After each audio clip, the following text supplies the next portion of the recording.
Well, guys, I was born this way, and there's no medical reason why that happened. My brother and my sister were born with arms and legs, and sometimes in life, things happen that don't make sense. My doctors never thought that I'd be able to walk, and today, I'm walking. I'm from Australia. Anybody one day want to go to Australia?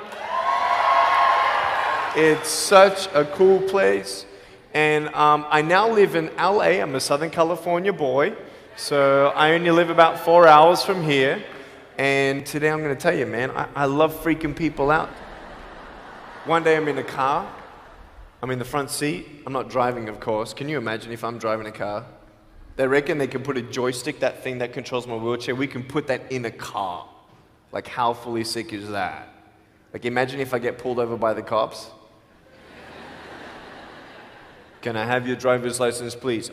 Yeah, but it's over there, you're gonna have to get it. Imagine if I'm in big trouble. Put your hands up! Get out of your car!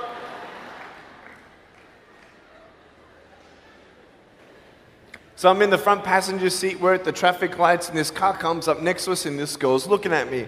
And I'm looking at her, she's looking at me, I'm looking at her, she's looking at me, I'm looking at her. All she sees is my head, right? She has no idea that I have no arms, no legs. So I'm thinking, cool. I'm gonna freak you out. So I get the seatbelt in my mouth and I loosen it like this so then I can freely move. And she's looking at me like, why are you eating your seatbelt?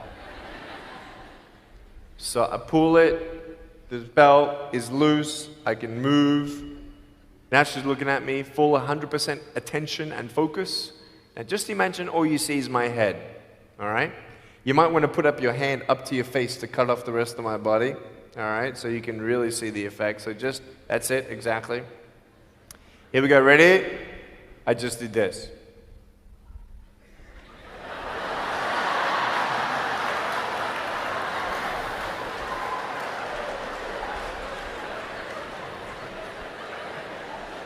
And her face, man, she was like,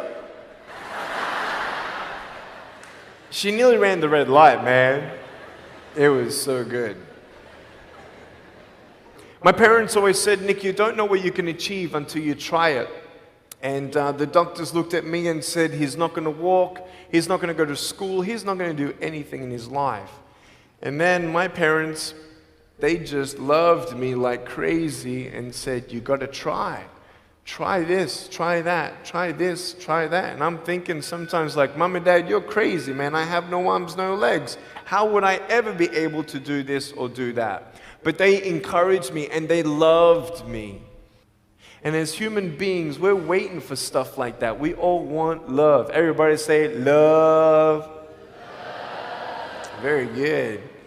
We all want love. And, I went to school and I wanted to be cool, You go to school and you want to be accepted, And so you see these guys and you're like, oh, man, Everyone swears like every third sentence, F this and F that and F and this and F. Like what? Like they think they're cool, And so I'm thinking, man, maybe I need to be like them to be cool. And then you compare each other with how we look, and I wish I was smarter, I wish I was taller, I wish I was shorter, I wish I was more popular, I wish I did this, I wish I didn't have that. I wish my life was different. That was me when I was about 8 years old. I looked at myself and I looked at everybody else, and everyone else had more than me. And I'm asking, why? Why me? Have you ever asked the why me questions, but get nowhere? If I had no answers from the doctors, and if I had no answers from my parents, I still have a choice every day in my life to keep going or give up. You see this book up here? This is my favorite book in the whole wide world. This is my favorite book, the Bible. And here I am.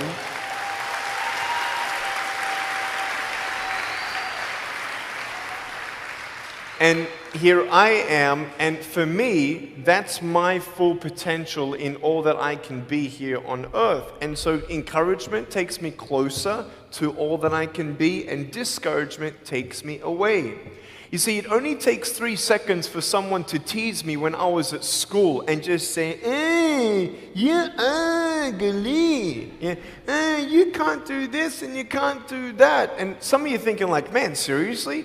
You had kids picking on you? Like, how heartless are those kids? Picking on me with no limbs, like, you would probably say, well, I'm not that bad. I wouldn't pick on a kid with no limbs. But why would you pick on anyone? Well, because it's fun. It's just culture. Okay, we'll get to that. But for me facing all that stuff, I'm getting these seeds. Everybody say seeds. S-E-E-D-S, seeds. Have you seen the pictures of the sequoia reds up here in California?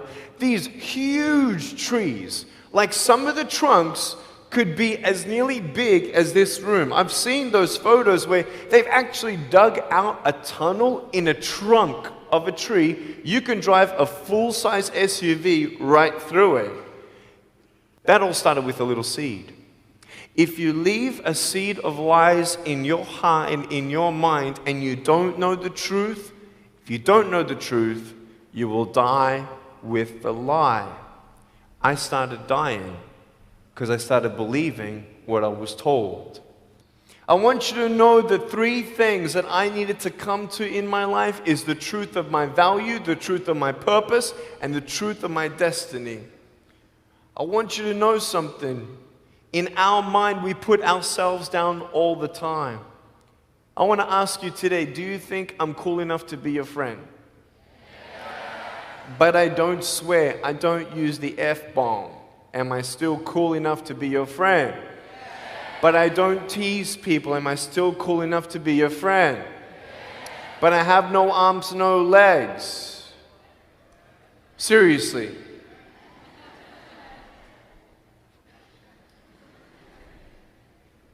You would be my friend even though I have no arms, no legs. So you're telling me it actually doesn't matter, right? If it actually doesn't matter for how we look, then why do we tease each other for how we look if it actually doesn't matter? Why is it that we look ourselves in the mirror and we see us, well, we're having fun. Oh yeah, man, we're just part of culture, man. There were 12 people one day teased me, taking me away from my hope. 12, 11, 10, 9, 8, 7, 6, 5, 4, 3, 2, 1. Don't worry, I won't fall off because if I did, I'll break my arm. But 12 people teased me one day, and I can put a pretty brave face on, but cry on the inside. For real. Oh, it doesn't hurt. Yeah, it hurts. There was this one bully. I became his target for 3 weeks. And every time I go by him, I was 13, he was 17. I was in my chair. I'm only 4'9" in my other chair, my old chair. He's like 6 something, so he's huge, right? So I'm looking up at him, and every time I go by him, he's like, hey, there's Nick. He has no... And you can imagine what he said. And I'm like, what's his problem, man? So I tried to avoid him, and I was so embarrassed. He would say it really loud, and everybody would be looking, and some would be laughing. I'm like, what is this guy's problem, man? So one day, after 3 weeks, I went up to him, and I said, hey. He's like, hey. I said, can you please stop it? He said, stop what? I said, stop teasing me. He said, what are you talking about? I said, every time I walk by, you say that stuff. He's like, what stuff? He didn't know how to take me on. So I'm looking at him and said, no, man. Every time I walk by, you say exactly this, and I want you to stop. I forgive you, but stop it. He's like, oh, is that hurting you? Now, I could have said, nah. Or I could have said, yeah. It takes a level of humility to actually say, actually, I don't like that. It's killing me. And I said, yeah, it's hurting me. He said, all right, I'm sorry, man. I was just, playing around. He said, give me a hug. He said, what? I said, give me a hug. He was like, all right. So I gave him a hug. I'm a hugging machine. We made the Guinness Book of World Records. 1,749 hugs in 1 year. We did it last year. My arms fell off, all right? The scary thing about hugging so many people is that anyone can just pick me up and take me home, all right? Like, what am I gonna do? Like, eat them or something? It's like, pretty mean headbutt, right? I want you to know that you might be playing around. I could pretty much say that 98% of you have teased someone in your life.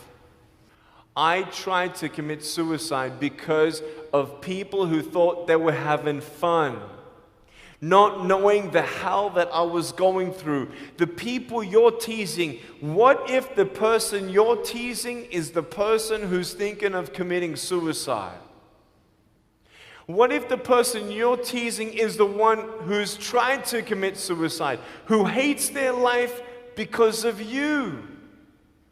You don't know if the person you are teasing is the son or daughter of a drunk at home getting abused. And all they need is someone like you to keep on pushing them this way. We need hope. So find something else to do. Find positive things in your own life. I don't care about how you look. I will never, ever, ever tease you. I will never tease you. I could tease you. I could be tough. People thinking that bullying is tough. It ain't tough. My wheelchair, this is tough. This thing, man. I'll tell you something. You ready? This wheelchair. This thing's so tough. When my friend built this for me, he said, you're gonna love it. I said, what, does it go fast? He said, no, but it's tough. And I said, well, what do you mean? He said, you'll find out. The torque in these motors at the bottom, at the back, this thing, if someone's holding it, I'm telling you, it can go 90 degrees. I went 80 degrees up, all right? Someone's holding me to make sure I don't tip back. My wife, she loves shopping with me because she just jumps on the back and we go shopping. Like, she just shops and shops because she doesn't drop, right? We just go and do it. It's fun. Now, what I tried one day to do, you'll never believe me, maybe you will, just know that every word that comes out of my mouth is not an exaggeration. One day, I needed to move a car. So I got my wife to put my car, my 66 Chevelle, in neutral. It's a 2.5-ton car. And I backed it back with this thing. Just like this, like nothing. This thing is tough. Guess what? The definition of tough means it's strong. To show your strength, you need to do something that's difficult. I would sound so stupid if I said, hey guys, I got a Matchbox car one day and I got some fishing line and I towed that Matchbox car all around all day. How tough is my BMW? That's stupid. That's the same thing with bullying. You think you're tough? You're trying to show your strength? That's not your strength. Let me come back in 10 years and let me get your anyone have a 3-year-old nephew? Anybody have a 3-year-old nephew? Cool, put your hands down. I will get any one of your 3-year-old nephews, bring them tomorrow night at where I'm speaking, and we're gonna put him up on stage and let me show you how tough I am. We'll get your 3-year-old nephew and we'll put him up here on the table and let me tease him. Let me show you how tough I am. That's what you are. I could pick on you, you biggest bullies. I could pick on anything you like. any singer, any music that you like. I could tease you. I could tease your family. I could tease your friends. I could tease about the movies that you think are really cool. I could tease anything about you. I could tease you about your nose, your eyes, your teeth, your chin, your hair, your ears, your elbows, your knees, your whatever, man. I can tease you about anything. It ain't hard, just like you can tease me. You want to know what tough is? Go to the people you teased and say sorry. You want to know what tough is? Go up to the people who still tease you and say, hey, stop it. I forgive you, but please stop it. That's tough. I want you to know something, the truth of who you are. I don't care what job you get. I don't care. I don't care how smart you are, everyone. I don't care. I don't care. I love you and I believe in you. I don't care if you end up being a janitor in this school. I'll tell you why. Because the janitor in my high school inspired me to be a speaker. He changed my life. He said, you should be a speaker. You know what I said? You're crazy. He said, no, really, you need to be a speaker. I said, stop it, man. 4 months later, he twisted my arm, and I said, yes. I spoke in front of 10 people, then another 10, then another 10, then I found myself in front of 300 sophomore students. And 3 minutes into my speech, half the girls were crying, and one girl in the middle of the room started weeping, and she put up her hand and she said, I'm so sorry, can I come up there and give you a hug? And in front of everybody, she came up and she hugged me and she cried on my shoulder and she whispered in this ear, thank you, thank you, thank you. No one's ever told me that they love me. No one's ever told me that I'm beautiful the way that I am. It was because my parents told me that I was beautiful that I'm still here. Some of you don't have those parents, and that's why I'm here. I love you, and you're beautiful just the way you are. Never, ever give up.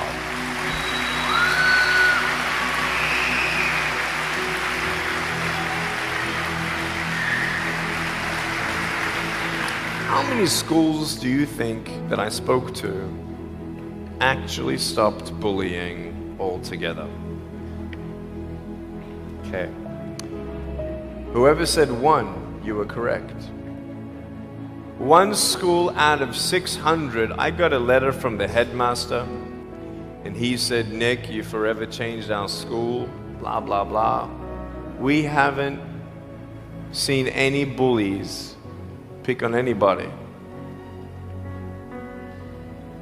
for 8 months straight. We don't know what happened, but in the best words that I can describe, there's just a new thought in the air that it just ain't cool anymore. It just ain't cool. I want to ask you,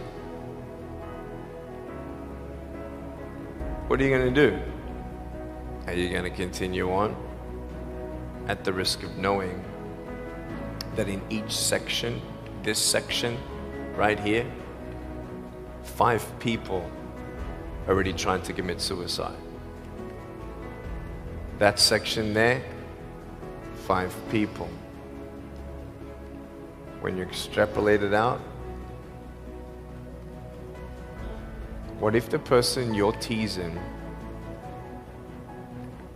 is one of those, and you have no idea? Would you find something else to do?